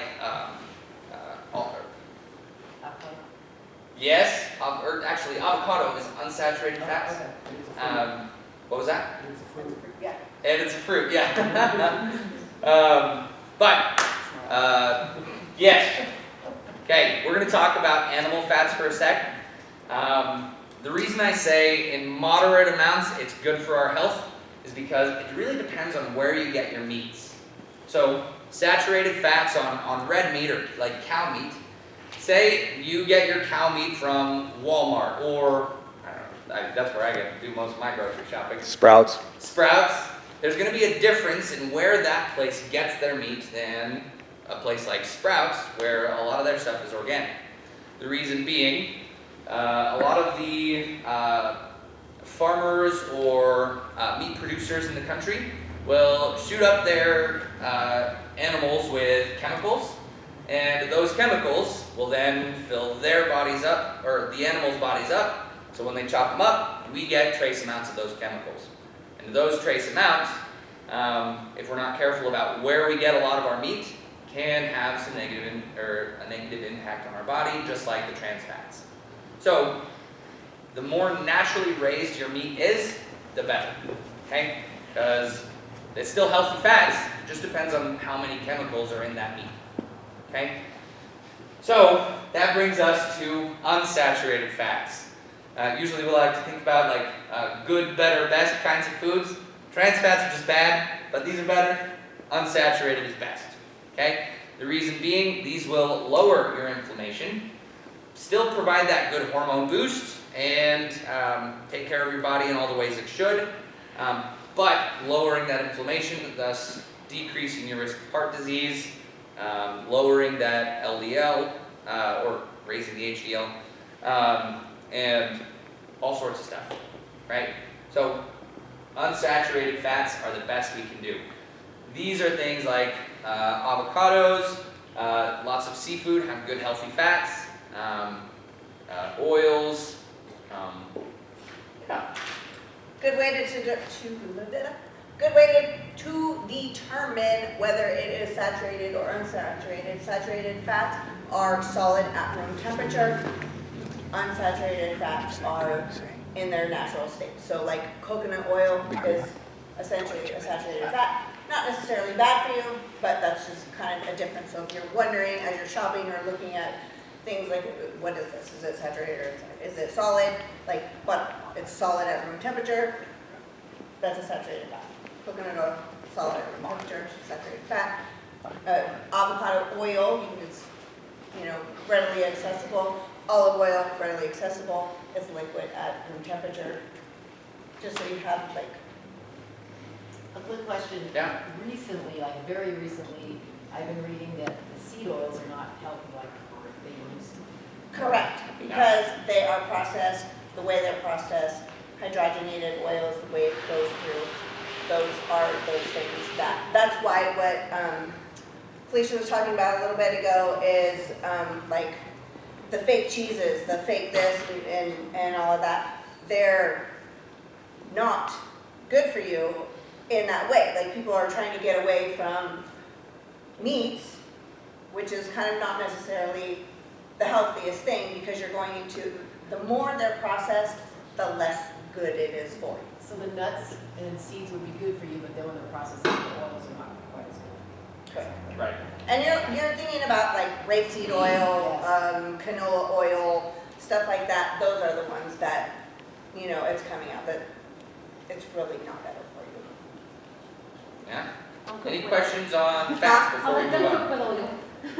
Well, oil, like, you want to stick with like olive oil, coconut oil. It's like Felicia was saying, if you can pluck it off a tree, yank it out of the ground, or kill it and eat it, That's what we want to stick to. The less it's creative, if you're looking at a label, sorry, I'm getting a little bit into what preemptively, but the less things on the ingredient label, the better. If you can't pronounce it, don't eat it. All right. Any questions on fats before we carry on? All right. So far, so good. So how does this all apply to us? Right? Like, it's good knowing what these macronutrients are, and it's good. Oh wait, no, I think that's right. Okay. But it's good to have a practical application to how this all applies. So think of your body like an engine, just like Jeremy was saying. If we have too much fuel, too much oil we try to put into that engine as we open the hood, like, we're going to flood the engine, and that causes a whole myriad of problems. If we have too little oil, the car's not going to start, right? So it's important for us to know what is that right amount, okay? And that brings us to portions. When it comes to those macronutrients, the National Institute of Health recommends that, I was saying, 45 to 65% of your daily caloric intake, or the ratio of carbs to fats to proteins, should be carbs, 45 to 65%. 10 to 35% of that ratio should be protein, and 20 to 35% of that should be fats. Okay? So, if you were here to take any notes, like, that's a big one, right? But again, real quick, again, that's what they suggest for the average normal American. Right, Yes. but some, depending on your goals, some diets will have different macronutrient counts. That's just a general range that will give your body enough energy and protein and fat to function at a normal level. I think kind of like what Jeremy said there, like maybe we're just barely starting, and I know for me sometimes it's overwhelming just to measure and stuff like that, but maybe like a good point is just more meals and vegetables and then less nuts and then as we go. Absolutely, that's a great way to start it. And we're going to get into this in a little bit with the talk about diets, but measuring your food can be super helpful for when you start. Like, get a little scale and just measuring your food for 2 to 3 weeks, and in 2 or 3 weeks you'll already have a good idea of how much is pretty close to what you're looking for. So for everybody starting a diet, we would say to measure your food for at least 2 or 3 weeks so that we can just start guesstimating after that, right?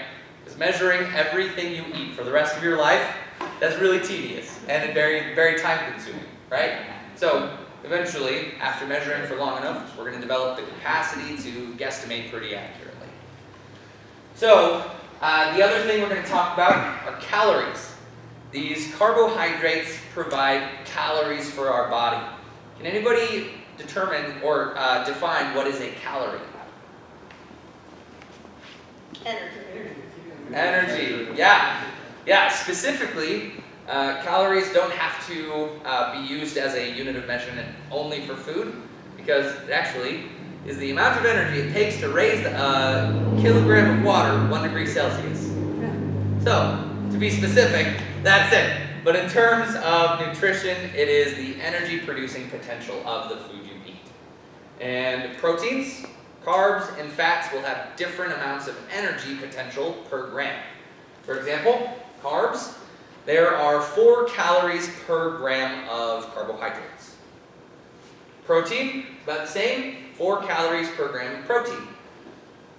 Fat, on the other hand, has a lot more energy producing potential at 9 grams per calorie. So that's something to keep in mind when it comes to choosing our macro ratios for the day. And that's what we're going to get into next. There we go. So we talked about calories, what they are. The next thing we're going to talk about is our basal metabolic rate. Has anybody heard of that? Yes? What is it? What your body needs to function for the day or something? Exactly. That's it. If we were to sit down on our couch and literally do nothing all day, we just sat like a potato, our body would still require energy in order to keep our heart running, have our kidneys keeping us healthy, our digestive system. All of that requires energy to operate. And our basal metabolic rate represents how much energy that takes. And it's going to vary from person to person based on a couple of factors, our age, height, sex, weight, but that's what our basal metabolic rate is. And on top of that, if we're up and moving around during the day, that's going to add to the requirement of calories or energy our body needs, just because walking around, activity, working out, carrying the groceries in, like all of that is going to burn more calories for our body and increase the number of calories that our body burns in the day. Okay? So, that brings us to a rule that is incredibly unspecific and varies a great deal from person to person. And that is the calories in, calories out mindset. And back in 1914, they came up with a rule that basically stated if you intake 3,500 extra calories in a week, like you eat more than your basal metabolic rate plus your activity, and that, or every day for a week, and then adds up to 35 grams or more, you're going to gain a weight of fat. Okay? A pound of fat, thank you. One weight. One weight, yes. But on the other hand, if you take your basal metabolic rate and you only eat this much, a couple hundred calories less per day, and that adds up to 3,500 calories in a week, the general rule is that you will lose a pound of fat. Okay? So, in a very oversimplified way of saying it, that is an easy way to look at gaining and losing fat just by counting calories. However, like Juliet could explain, like all calories are not created equal. Okay? And so it really depends on where we get our calories from, where we get our food from, how heavily the food is processed, because it's not an exact science when it comes to counting in versus counting out. Okay? So, who wants to know what their basal metabolic rate is? What was that? You suggest a bathroom break. Yeah, do you guys need a bathroom break? Alright. Keto and I like only made myself jalapeno poppers for like days. Yeah, because it fits the rules, right? The jalapeno, cream cheese, and bacon. It was Perfect. Life is good. What more could you need? Yeah, it felt like crap. And then lost 20 pounds. we lost 20 pounds, right? So that's where I'm like, we have to be real specific on what's your goals and why. If we have somebody who is, for lack of, morbidly obese and has got to lose some weight because their life depends on it and we've got to get a lot of weight off quickly. Serves its purpose and then move on, right? As far as it can be dangerous. It can be dangerous. Yeah. Like anything to the extreme can be dangerous. So we want to, again, we have to take in consideration each individual, what's your goals, and why are you doing it. And this one, carbohydrates, 10% of carbohydrates. Like you can go out of it. So let me back up a little bit. It can take anywhere from 2 to 4 days to get into ketosis, meaning limiting those carbohydrates. That's what meaning ketosis means you are burning ketones for energy, right? So we're using our fat storage for energy. That's also individualized. Some people can get into ketosis like this. Some people it takes a little bit longer. It might take up to a week. Another thing with keto diet, you can come into, if you are in a high carb diet naturally and you cut those out, you might feel like shit for a few days, aka keto flu, right? Your body's learning how to process differently and you might feel bad. That can last anywhere from 2 days to 2 months. It just depends on you. Keto also has its purpose, maybe if you're fighting cancer. Lots of cancer feeds off of our sugars, our inflammation. So there's a purpose for it. I just don't highly suggest, especially starting out with CrossFit, not necessarily a good fit. Next one is we can go into a vegan, vegetarian diet. A lot of people find really good success for this when they go there, because it might be they were eating a lot of junk and they decided to cut out the processed food or just change and going into a whole foods diet.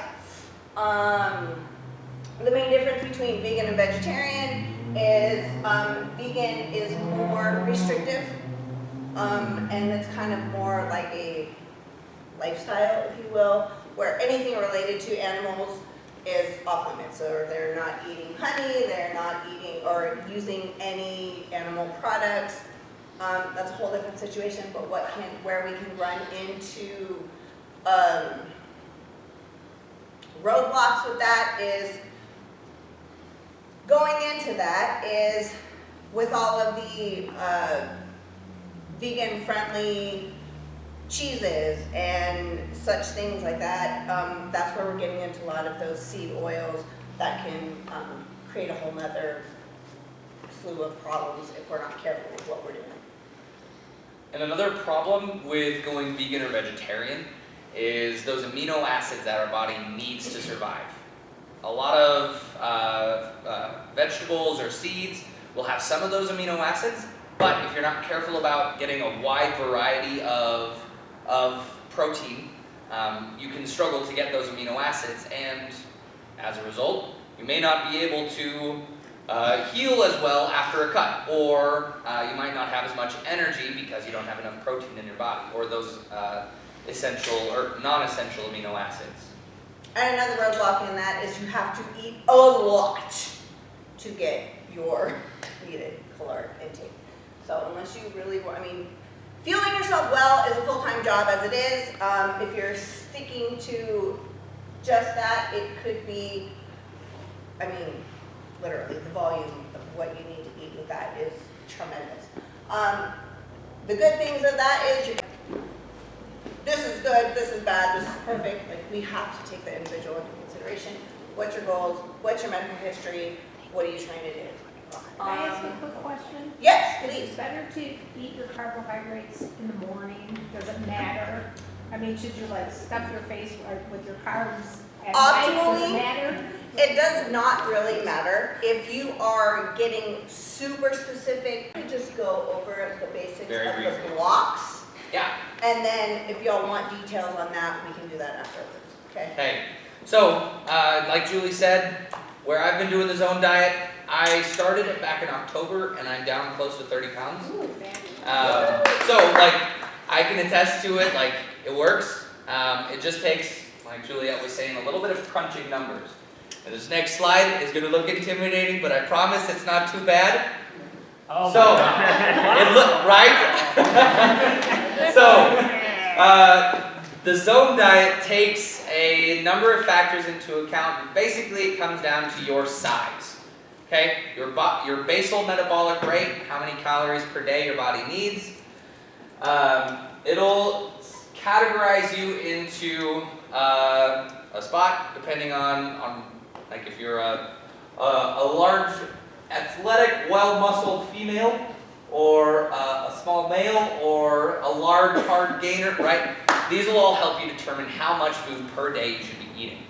And how these work is it separates your meals into what it calls blocks.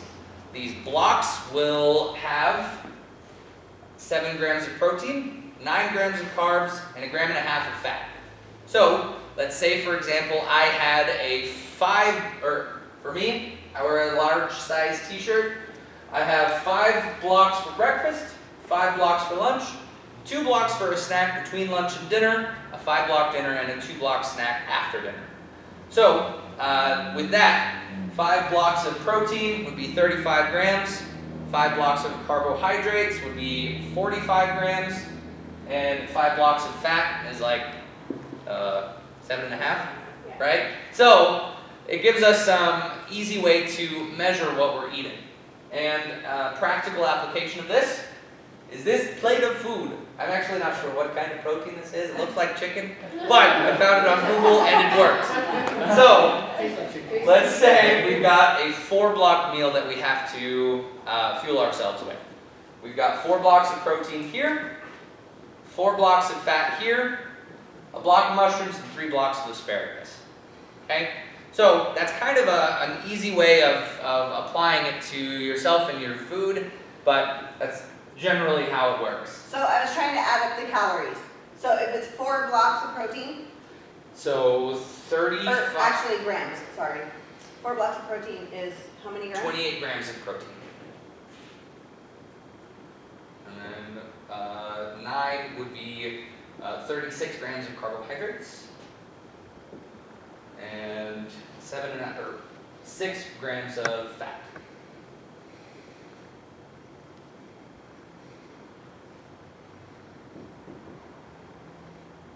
How many blocks of fat is that? Yeah. How many So blocks? 4 blocks of fat equals 4 6 blocks. grams. So, with all this in mind, if we did that 4 calories per gram of protein, 4 calories per gram of fat, or pardon me, of carbohydrates, 28 times 4 is 112, I believe. 4 times 36. Now I'm going to need help. 144. 144. 144. And 6 times 4 is 24. 6 times 9, 54. That's what I said. Okay.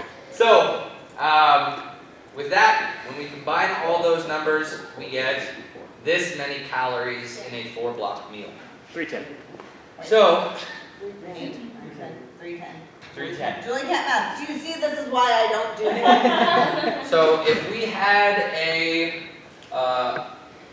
let's say, a small male or an athletic, well-muscled female, that would be 4 blocks per big meal plus their snacks throughout the day. That is going to put them into a calorie deficit, where they're not eating as many calories per day as their basal metabolic rate plus activity, right? So what the Zone Diet promises, and as my results can attest, like, you will steadily lose weight from week to week. Not in an unhealthy way, because we're still getting all the right nutrients, but we're doing so in a controlled way. So realistically, there is a cookie once in a while.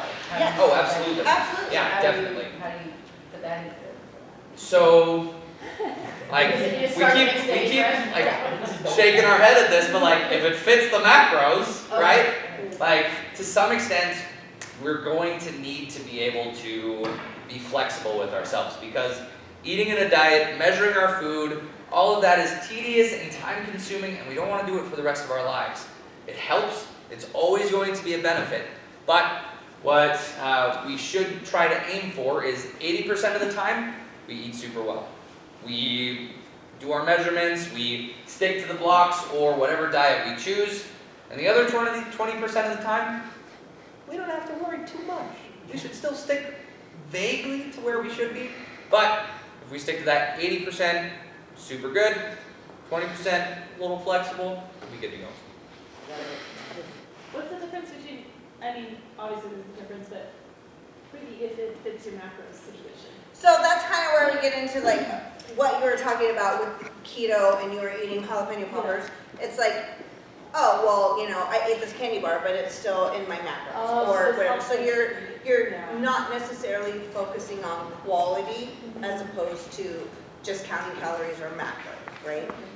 It's being smart about what you're You choose choosing. have all the zones in. Yeah, Oh. right. So if it fits your macros, meaning, oh, this donut is this or whatever.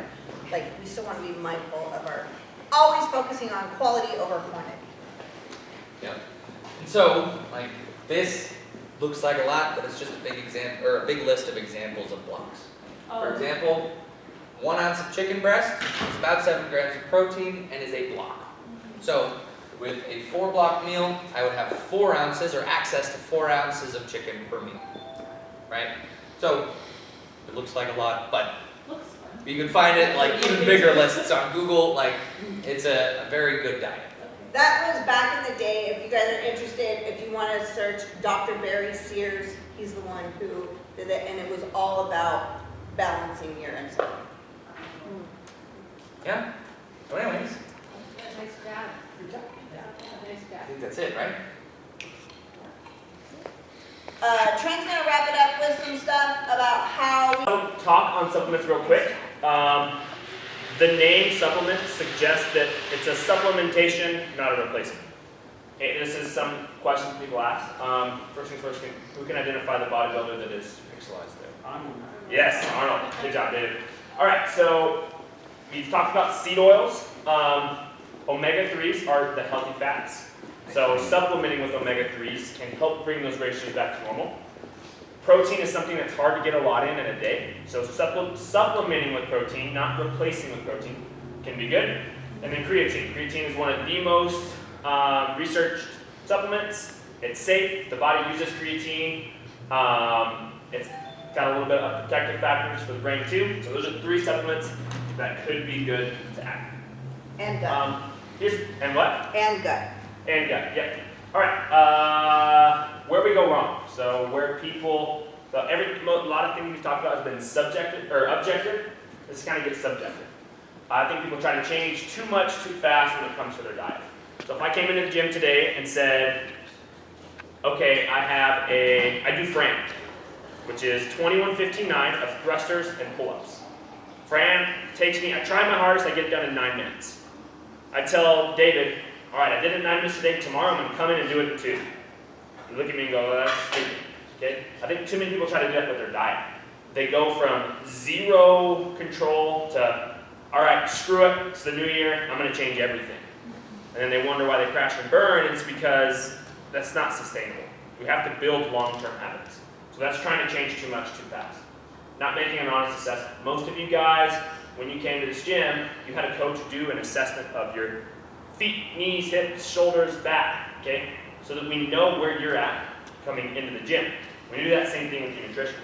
If you don't know what you're eating, if you have never tracked before, and you're thinking, well, why am I not losing weight? Possibility is that you're not taking an honest assessment. So assess, don't guess. And the last is an identity change, okay? There's 2 people, they both used to be smokers. Both used to smoke cigarettes. Person 1 gets offered a cigarette and says, no thanks, I'm trying to quit. Seems pretty good. Person 2 gets offered a cigarette, says, no thanks, I don't smoke. Who is more likely to never pick up a cigarette again? The person who says, I'm not a smoker. As opposed to the person who says, I'm really trying to quit. Identity change is going to be the hardest part of this, but you're going to go to your cupboard at your house and have a snack. Okay? I know my daughter, she too, we have Oreos in the house for her. Try not to grab them. I've got some mixed nuts or Oreos. I can kind of detach from the situation and go, you know what? What do I want to identify with? What would a healthy person do? A healthy person would not grab the Oreos. A healthy person would go for the nuts. So try to implement that into your identity. Don't make it something that you want to change for 30 days. Make it something you want to change forever. Obviously not doing too much too fast. Any questions on anything on that slide? Cool. Then we've got this. So CrossFit is awesome. CrossFit workouts will make you feel so incredibly tired. But warm up, workout, cool down, 1 hour. You have 23 other hours in the day to kind of mess up that 1 hour. Like Jeremy said earlier, 80-20 for 80% nutrition, 20% fitness, probably more than 100% for your health, for the nutrition part of it. So don't mess up that 1 hour and the 23 hours. And in that 23 hours, we need to sleep and fuel ourselves correctly. I, in the past, thought I could outwork the fork. You cannot outwork the fork. So be cognizant of not just that 1 hour. It's important to come in here, work your butt off, but the other 23 hours are equally, if not more important. Yep. Any questions on that? And that's what's sustainable, guys. Like that's, you know. Yes. Yep. And that's the big thing. Like we talked about in the beginning, we're not trying to give you a 30-day quick fix, get fit for your wedding, or 30-day diet to see your abs. It's a life. If you want to see the full benefits of it, you're gonna have to do it for a lifetime. So pick something. If coming to the gym 5 days a week is not sustainable for a lifetime, but 3 days a week is, that's better than doing that for a lifetime as opposed to coming for 5 days for a year and then never coming again. So pick something sustainable and then build on those habits as you go. Mic drop. All right, thank you guys for showing up. Thanks for hanging out. Hey, what's up, guys? So we had our nutrition class on Saturday, and we had so much good information from the docs and from Logan that I kind of skipped through a lot of stuff just for time's sake because we had so much information. So I wanted to share this, and even if you weren't there, at least we have it now. Okay, so I want to talk about implementing all of the information that we got and how does it apply to our lives and how do we feed ourselves, right? So the basic breakdown of macros, macronutrients, what we need to fuel ourselves. We got macros here. We got proteins, carbohydrates, and fats. How do we figure that out? To get information, we're talking about calories and how do we fill our plate, how do we fuel ourselves. I'm just going to try to keep it as simple as possible. So to get enough protein, we talked about getting about 0.8 to 1 gram of protein per pound of your being, your body, right? So if we did that, you get 7 grams of protein per ounce of protein, like whether it be chicken, beef, fish. There's a little bit of variation, but in general, we're looking at 7 grams per ounce. We get 4 calories per gram. Okay, I know it's a lot of math, but it's not too hard. If I can do it, you can do it. Okay, our carbohydrates, this is where we're getting our energy from. You're getting 6 grams of carbs per ounce of, I just used potatoes as an example because that's a decent source of carbohydrates. Average normal size banana, you're looking at about 27 grams per banana, and or apple. So a normal apple, which is about 3 inches in diameter, more or less, that's a general rule of thumb. Okay. If you're looking at a whole cup of rice, you're looking at about 45 grams per cup. And we're looking at broccoli, veggies, 6 grams per cup of broccoli. Some of the fats we're looking at. Olive oil, one of the best fats you can get. It's about 14 grams of fat per tablespoon. An egg, you're looking at 6 to 7 grams of fat per egg, which is, eggs are like kind of like the perfect little snack because it's just about equal of protein and fat. So great little snack. Anyways, 6 to 7 grams of fat per egg. If you're looking at like butter, you're looking at 12 grams of fat per tablespoon, and an avocado, about 3 grams of fat per ounce. So a normal serving, that's like a normal average size avocado, you're looking at about half of that, okay? Each one of these, you're getting per gram, 9 calories per gram. Okay, so if it's 14 grams of fat, you're getting 9 calories per gram. I think I did this math over here. Okay, so how do we put this on our plate? For example, try to keep it simple. 5 ounces of protein, which is a decent serving. For men, it might be a little bit small. For women, it might be a little bit challenging. 5 ounces of protein for me, I'm kind of like right in the edge of getting full. But that's a basic place to start. At least 4 ounces, okay? If we had a cup of broccoli, that's 16 ounces. And then say we had an 8-ounce potato that we baked, right? Plus a little bit of butter, because you can't have potatoes without butter. Okay, so if we had 5 ounces of protein, a cup of broccoli, and an 8-ounce baked potato with a tablespoon of butter. This is the breakdown here, okay? So that would give us 35 grams of protein, 54 grams of carbs. That's our baked potato plus our broccoli. And then fat, we're looking at 12 grams of fat. Might be just a little bit more depending on what kind of protein you choose, but that's kind of negligible, okay? That gives us 140 calories of protein, 216 calories of carbohydrates, and 108 calories of fat. Now, if we'd had this exact same meal 3 times a day, this is what we were looking at calories-wise. So that total calories is only 1,392. If you go by what we talked about with Logan, Logan gave his example of his BMR, which is his basal metabolic rate, meaning how many calories he needed just to actually be a couch potato. That's 1,874 calories. That's not even enough to sustain his life. So we're gonna have to increase that. How do we find out how do we increase that? There's this fancy little thing called a TDEE calculator. It's Total Daily Energy Expenditure Calculator. This gives us an idea of where we need to be, and it'll break down. If you take a look at it, or if you have questions or need help with that, please reach out. Okay, for Logan at a maintenance caloric intake, that means going by his exercise 3 to 5 times a week, his maintenance, just to keep where he would be at, would be 2,926 calories. How do we measure? What do we do with that number? Okay, that's his maintenance calories. That's just kind of stay exactly where you're at.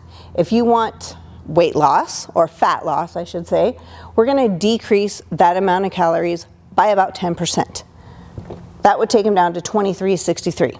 Okay, this is a basic way to break down how to feed yourself and fuel. Now, if you are exercising more than that, you might want to increase that maintenance or adjust the calculator, right?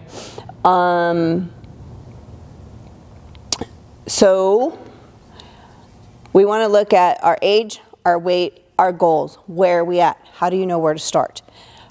First of all, you have to know where to start. So in order to know what you're doing and where we need to go from there, do we need to increase our calories? Do we need to decrease our calories? Do we need to adjust macros? We don't know until we have a baseline. So first step is start tracking what you're eating. We need to know where to go with that. It could be as simple as writing it down in a notebook. It could be one of the many apps that they have. There's MyFitnessPal, there's Chronometer, not sure exactly how to say that. There's a First Form app. There's a one by the USDA. It's like something, Measure My Plate, I think it's called. Whatever works for you. Find a system that works and go from there. We want to make sure if we can just keep it, and if you don't want to measure anything, a good rule of thumb is 1 palm size full of protein, 1 palm size full of carbs, and even 1 palm size full of veggies. That'll give you a solid base of what to start eating. And then we can just kind of go from there. So thinking about just keeping a balanced plate, a little bit of protein, some carbs, and some fats per meal, at least 3 times a day, will give you a general rule of thumb, okay? If you have any other questions, guys, please reach out. If you need individual help, send me an email. Send one of our coaches an email. If you need to know where to start and even recipes how to cook, please hit us up. We can help with all of that. I hope this helps. I hope it's kind of a simple breakdown for you. And again, if you have any more questions, let us know. Thanks, guys.